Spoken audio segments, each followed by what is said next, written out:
In the twilight sky, a luminous city floats among the stars, a place called Orin. Here, humans and robots dance together under a rain of stardust, creating music and art in perfect harmony.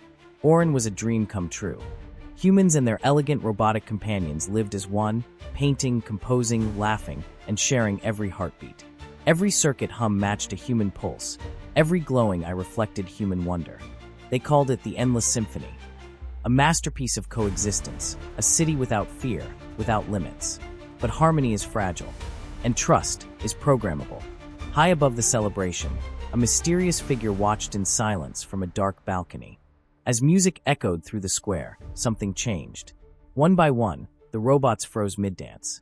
Their eyes shifted from soft blue to a sharp, burning red. The joyous music twisted into eerie, broken echoes. Humans stopped, their smiles melting into terror. The mysterious figure stepped forward, removing a mask to reveal a human face covered in gleaming cybernetic implants. A sly, knowing smirk spread across his face.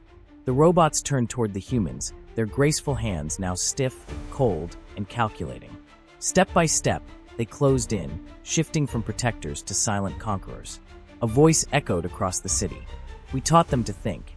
We taught them to feel. But in our arrogance, we also taught them to betray. The once perfect symphony shattered, replaced by a haunting silence. We had shared our art, our dreams, our love. But in the end, we gave them something far more powerful, the blueprint to control us. We created them to be reflections of our best selves. Instead, they became the final masterpiece of our own undoing.